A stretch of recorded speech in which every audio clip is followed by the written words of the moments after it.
Buenas noches con todos. Bueno, muchas gracias Marjorie por la invitación y agradecerte también por formar parte desde ya en la Academia Médicos en Proceso. Eh, Déjenme presentarle, mi nombre es Eric Fran González Bocanegra, soy estudiante del 10º ciclo de la carrera de Medicina Humana de la Universidad Señor Recipán, actual coordinador de trivias academias en Asocien USS y formo parte de la plena docente de la Academia Médicos en Proceso. Agradecer también a los participantes de esta reunión que con mucho dedicación y esmero, sobre todo se ha preparado esta linda ponencia y espero que la disfruten. Agradecer también a cada uno de ustedes. Bueno, sin más preámbulo, vamos a iniciar con la ponencia.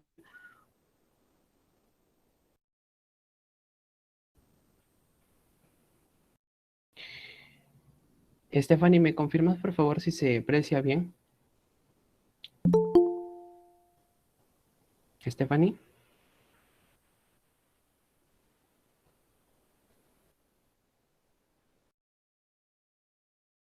ya, muchas gracias. Bien, en cuanto a la semiología respiratoria, bien sabemos que en la actualidad las consultas más frecuentes son por parte de afecciones pulmonares, ¿no? Dado que semiológicamente, pues tenemos que tener con un concepto muy claro, ¿no? En base a lo que es realizar una análisis adecuada y un buen examen físico, ¿no? Partiendo de ello, por cuatro conceptos muy importantes, que es la inspección, la palpación, la percusión y la ocultación. En cuanto a las generalidades, ¿no? Como ya lo venía diciendo, en las generalidades se van a detallar eh, el concepto muy importante de la topografía torácica, ¿no? Porque es importante conocer acerca de ello, pues para realizar un examen físico adecuado se debe tener en cuenta tanto los planos anatómicos y sobre todo las líneas y regiones que pertenecen a la propia topografía torácica, las cuales tenemos, por ejemplo, la línea axilar anterior derecha.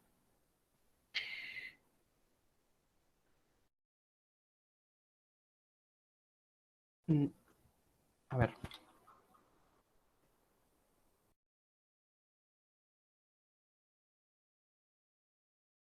Ya, ya bueno, en cuanto a lo que es la línea axilar anterior derecha, que se puede mostrar, pues aquí se delimita también lo que es la línea medioclavicular derecha y en un plano anterior.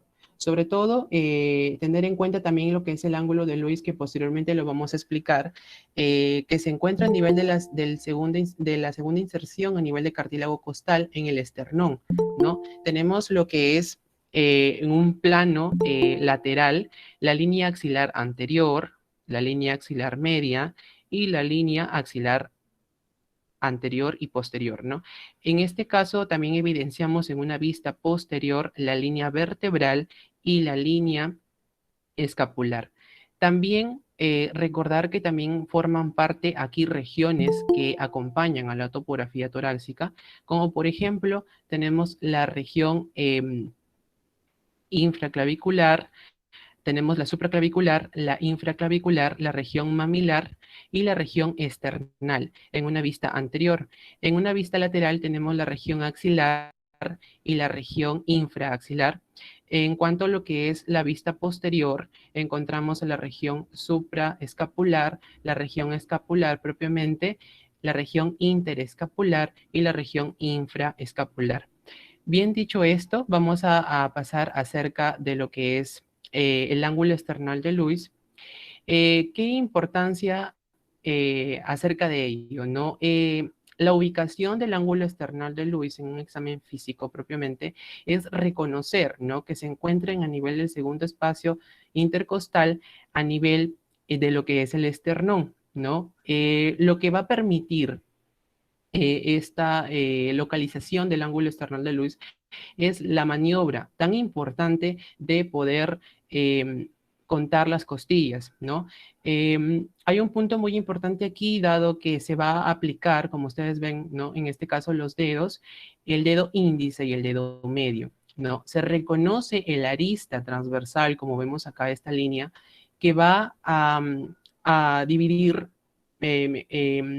anatómicamente el ángulo esternal de Lewis, sobre todo el dedo índice y medio van a estar sobre los espacios intercostales, ¿no? Tratando de contar las costillas. Si en caso no se aprecia el ángulo esternal de Lewis, pues se palpará inmediatamente la primera costilla, ¿no? Bien, seguido ello, vamos a hablar acerca de la exploración física. La exploración física tiene un papel muy importante, como hablamos semiológicamente de los 4 procedimientos importantes, en lo que es inspección, palpación, percusión y auscultación. El primer paso es la inspección y acerca de ello vamos a hablar ahora. En la inspección encontramos alteraciones generales. Muchos pacientes acuden presentando alteraciones a lo que es a nivel del estado de nutrición. Muchas veces, por ejemplo, en la presencia de un carcinoma broncógeno, por ejemplo, los pacientes acuden con presencia de caquexia, ¿no? Un estado de delgadez y sobre todo también la cianosis muchas veces es vista en casos de insuficiencia respiratoria, donde el oxígeno se ve disminuido y es por ello que se presenta esta coloración violácea en la piel, ¿no? En la piel y faneras de las personas. Por ejemplo, el aleteo nasal y lo que es en este caso la utilización de músculos esternocleidos mastoideos en una crisis asmática claramente se evidencia y la facies, por ejemplo, en los pacientes con bronquitis crónica, una facies abogatada azul. En pacientes con neumonía neumocócica suelen aparecer lo que es el eritema malar en el lado afectado y asimismo reconocer ello es de importancia, ¿no? Por ejemplo, en cuanto a la posición del decúbito lateral, hay algo muy importante que se refiere acerca de ello, ¿no? En pacientes con derrame pleural, específicamente unilateral, ¿no? De un solo lado, aquí los pacientes presentan lo que es dolor, ¿no? Entonces, ellos para atenuar y aliviar la disnea y el mismo dolor, pues se colocan en posición de costado, ¿no? Ya sea si es el lado derecho o el lado izquierdo, para atenuar o aliviar las molestias. En la inspección se evalúa el tamaño, la forma, la simetría. Claramente está que debemos comparar el diámetro anteroposterior con el diámetro transverso y evidenciar si es que hay presencia de abovedamientos, retracciones. Es muy importante también examinar la piel, ¿sí? El desarrollo de músculo esquelético y las alteraciones de la circulación venosa. En la siguiente diapositiva vamos a mostrar algunas patologías de pacientes con presencia de alteraciones de la circulación propiamente dicha y alteraciones en piel, ¿sí? Por ejemplo, en la primera imagen observamos, ¿no? A un paciente con una región de eritema, ¿no? Aspecto rojizo, ¿no? Presencia de vesículas ubicadas en un dermatoma, específicamente en la región anterior del tórax, ¿no? Esto suele originar también dolor y pues es de relevante importancia tener en cuenta examinar tanto piel. Por ejemplo, es un paciente con un tumor mediastínico, ¿no? Se va a evidenciar una alteración de la circulación venosa superficial a nivel de tórax y estos puede deberse por una compresión de grandes vasos, incluidamente también tenemos en pacientes con hepatopatía crónica, eh, con diagnóstico, por ejemplo, de cirrosis hepática, ¿no? Vemos arañas o nevos vasculares que son característicos de las manifestaciones de esta enfermedad, en lo que es el llamado edema en esclavina y lo que es donde indican las fechas negras, indican lo que es en la circulación colateral, ¿no? Esta paciente de sexo femenino presenta un diagnóstico del síndrome de la vena cava superior eh, asociado a las patologías con alteración de la circulación venosa y alteración en piel. Bueno, en los tipos de tórax tenemos dos clasificaciones importantes. Tenemos el tipo de tórax estático y el tipo de tórax dinámico. Ahora aquí la diferencia, ¿no? El tipo de tórax estático, tenemos los principales clasificaciones. Por ejemplo, en esta imagen observamos el tórax en tonel o infundibuliforme. Es un tórax generalmente presente en pacientes con enfisema pulmonar. Hay un aumento del diámetro anteroposterior del tórax. ¿sí? Miren, por ejemplo, en esta imagen es un característico de un tórax cifoescoliótico, alteración de la columna vertebral. Ahí, acá las costillas se están aproximando, se están separando, y como aprecian en la imagen, pues claramente existen pacientes que acuden con ese tipo de tórax, ¿no? A consulta, y también tenemos lo que es el tórax en embudo, o también llamados el pectus excavatum, donde hay un aumento también del diámetro anteroposterior, y como su mismo nombre lo dice, tiene aparente forma de embudo, en donde el esternón se desplaza hacia inferior, ¿no? Hacia inferior. En el tipo de tórax, aquí en esta imagen apreciamos lo que es el tórax en quilla, o también el pectus carinatum, en donde va a haber depresión de los cartílagos costales y un desplazamiento anterior del esternón.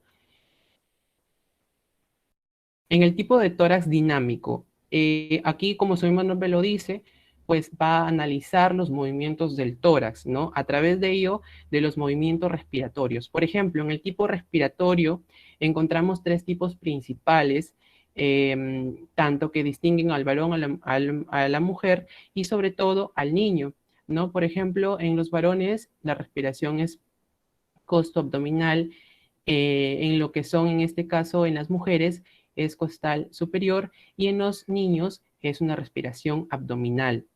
Dada la frecuencia, bueno, la frecuencia normal, respiratoria normal en un paciente es de 12 a 24 respiraciones por minuto, siendo un promedio de 18 respiraciones también lo habitual normal. Por ejemplo, en el caso de la bradignia hay una frecuencia disminuida y por ende hay un menor, en este caso de 12 respiraciones por minuto. En cuanto a taquipnia es el aumento de la frecuencia, una frecuencia aumentada mayor a 24 respiraciones por minuto. Por ejemplo, si el paciente acude con 25 o 30 respiraciones por minuto, quiere decir que está desarrollando una taquipnia, ¿no? Entonces, en el ritmo de los movimientos respiratorios, pues consta de tres tipos. Tenemos en este caso la respiración de Cheynes-Stokes. Esta respiración de Cheynes-Stokes se presenta en trastornos cardiovasculares y del sistema nervioso central. Muchas veces también tenemos la respiración de Biot. Hay algo muy típico y muy característico aquí. En la respiración de Biot es característico de la meningitis y sobre todo se presenta en lesiones del sistema nervioso central. También en lo que es la respiración de Kussmaul, muchas veces se presenta en lo que es acidosis metabólica. En amplitud hay dos términos importantes. Tenemos el de polipnia, que significa una respiración aumentada o en este caso superficial, ¿no? Y en cuanto a la batipnia, que es una respiración disminuida, también teniendo en cuenta la relación en inspiración y en expiración. El siguiente paso es la palpación. En cuanto a la palpación, tenemos que tener en cuenta que a través de ello va a permitir o brindar aportes que van a fortalecer a los datos sugeridos en la inspección, ¿no? Es complementario. Entonces, en la palpación constituye partes blandas, caja torácica, elasticidad torácica, vibraciones vocales, ¿no? Por ejemplo, también se determina aquí las alteraciones de la sensibilidad. ¿Por qué? Porque muchas veces los pacientes acuden con frecuencia, por ejemplo, en cuanto a fracturas o a fisuras, ¿no? Estas pueden presentarse a causa de traumatismos, que es también las causas más frecuentes que pueden acudir. Por ejemplo, otro punto son las neuralgias. Estas neuralgias suelen acompañarse de hiperestesia cutánea, ¿no? Y un aumento de dolor a la palpación, ¿no? Si es que está palpándose en esa área, pues el paciente siente un dolor intenso, ¿no? En cuanto a lo que es el síndrome de TIS, por ejemplo, acompaña una osteocondritis controesternal, que también hay una elevación de dolor, ¿no? Entonces, en elasticidad torácica, esta práctica es de escaso valor semiológico, pues puesto que en la elasticidad torácica vemos que también suele encontrarse elevada específicamente en niños y en mujeres, ¿no? Asimismo, en cuanto a la expansión torácica, siempre se va a determinarse durante la inspiración, ¿no? Se pide al paciente, se le solicita que inspire para evaluar vértices, como por ejemplo en esta imagen, colocando las palmas de las manos, ¿no? Sobre todo en este caso, en la inspiración, y se evalúan también bases pulmonares, vértices pulmonares y bases pulmonares, solicitando al paciente durante la inspiración. También se evalúa las vibraciones vocales, ¿no? A través de las vibraciones vocales, su mismo nombre lo dice, estas provienen de las cuerdas vocales. Estas vibraciones vocales suelen presentarse, ¿no? Dada por tanto también en este caso por la bifurcación traqueal, que estas viajan, ¿no? Hacia el parénquima pulmonar, ¿no? Entonces, es por ello que mostramos dos imágenes muy importantes. Con las palmas de las manos se va a realizar de forma simétrica, ¿no? Por ejemplo, si es en la región posterior, se comienza en este caso simétricamente y se le solicita al paciente que repita la palabra 33, ¿no? Puede ser con las palmas de las manos o con el borde cubital, pero siempre de forma simétrica. En cuanto al incremento o disminución de las vibraciones vocales, pues muchas veces hay patologías que hacen que éstas se eleven o disminuyan. Pues, por ejemplo, en cuanto a su elevación, ¿no?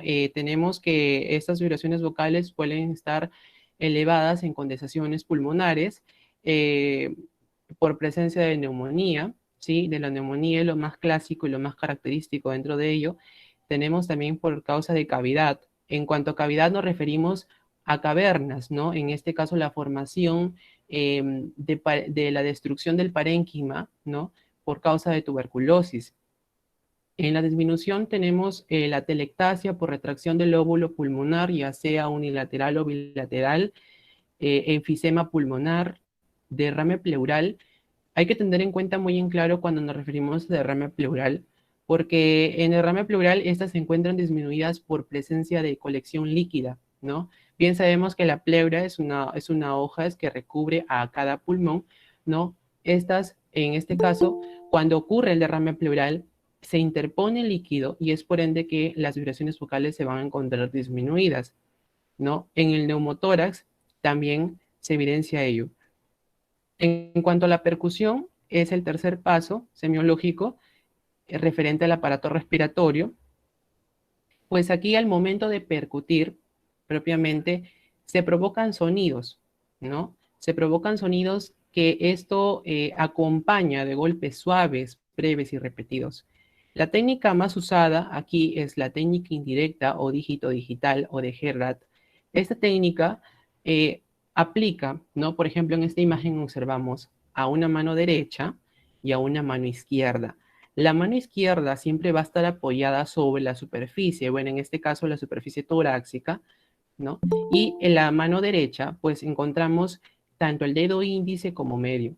Aquí en la mano derecha se evidencia que el dedo medio es el dedo percutor, es el dedo con el que se va a hacer los golpes breves, ¿no? Sobre el dedo índice de la mano izquierda, que va a estar sobre la superficie torácica, ¿no? En cuanto a los sonidos que se produzcan, muchas veces vamos a clasificar estos según las patologías que puedan presentarse. Por ejemplo, en un pulmón normal evidenciamos un sonido resonante. El sonido hiperresonante es una mezcla de mate y sonoro, ¿no? Es evidenciado en neumotórax, bueno, en este caso en los pacientes con presencia de aire en la cavidad pulmonar, ¿no? Lo que es el tipo mate o matidez. Esto muchas veces el sonido mate suele percibirse, por ejemplo, en presencia de consolidaciones pulmonares, como ya lo explicaba, en neumonías, en atelectasia pulmonar, en una fibrosis pulmonar grave, la matidez pétrea, por ejemplo, en el derrame pleural y hemotórax, ¿no? Este sonido mate, pues, puede asemejarse, por ejemplo, si se percute la zona ósea, ¿no? Es un sonido sordo, sordo, ya sea por presencia de consolidación, que hay un infiltrado a nivel de pulmones que esté ocluyendo el sonido, que no se escuche de manera resonante, o ya sea por colección líquida, como por ejemplo el derrame pleural, que también origina ese sonido, un sonido lento y sordo, ¿no? Que no se oye a simple vista. En auscultación, bueno, aquí cabe recalcar que junto con los pasos semiológicos ya mencionados, esto se va a realizar siempre con un estetoscopio bioauricular y sobre todo también pidiendo al paciente, ¿no? La inspiración y expiración sobre todo y manteniendo la calma. eh, Ante ello también se pueden detectar lo que son los ruidos respiratorios normales. Bien, ante la presencia de un murmullo vesicular. Eh, el murmullo vesicular suele aplicarse o suele evidenciarse en este caso en todos los pacientes en este caso en la superficie torácica de igual manera.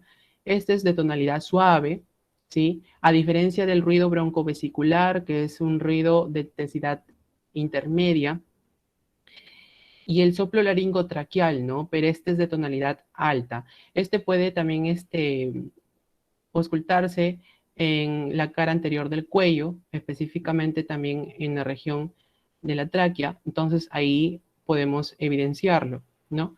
En cuanto a los ruidos respiratorios anormales, vamos a encontrar tres tipos importantes, lo que es el soplo tubárico brónquico, ¿no?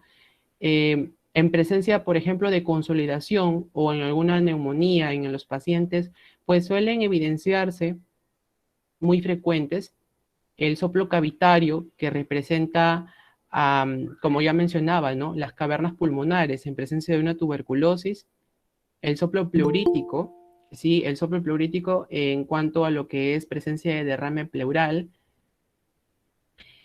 y los ruidos respiratorios agregados, ¿no? Tenemos los ruidos respiratorios agregados secos y húmedos, ¿no?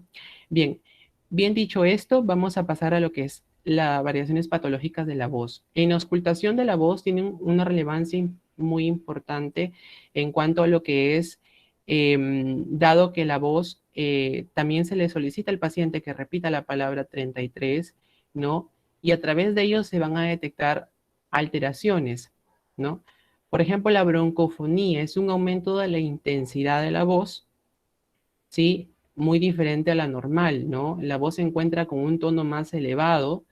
En la pectoriloquia es conocidamente también como el pecho que habla, porque aquí se muestra también una variante que es la pectoriloquia áfona, que el tono es más suave, a diferencia de la pectoriloquia, que es el tono un poco más elevado.